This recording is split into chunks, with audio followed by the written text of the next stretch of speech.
Hi, boys and girls. Mrs. Freeland here. We're going to still dive deep into some informational books and see what we can learn from them. And today we're going to see if the pictures can even teach us more than the words say. Do you think the pictures can teach you extra things if you look really close? I think they can. So I found a couple other books today that we haven't read yet. This one is called Sea Animals. Maybe we looked at it. But we're going to see if we can look at the pictures and even learn more than what the words say. So this one says, we see the fish. But then if you look at the picture, it looks like a family, maybe, and they're in an aquarium and they're looking at fish. And those fish are swimming together. So I'm thinking that fish swim together. But the book didn't say that, but I'm thinking that from the picture.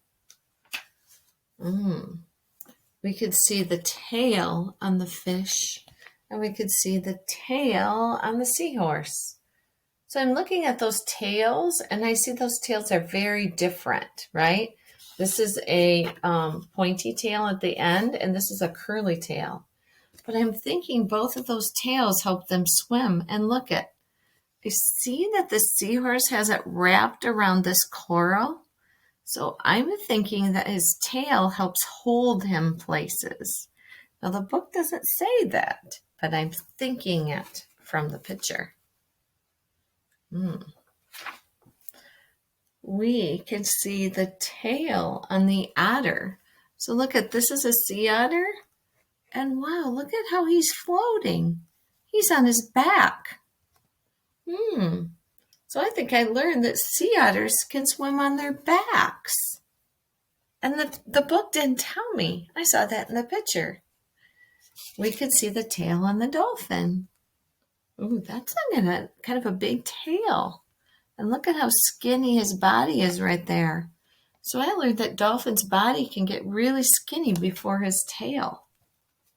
I didn't know that before. We can see the dolphin. We can see it breathe. Oh, look there's air coming out of that little hole, like splashes of water. I bet they blow out water before they suck in air. So boys and girls, you can see how I took this book about sea animals and I read it, but then I even learned more by looking at the picture and guessing from the picture.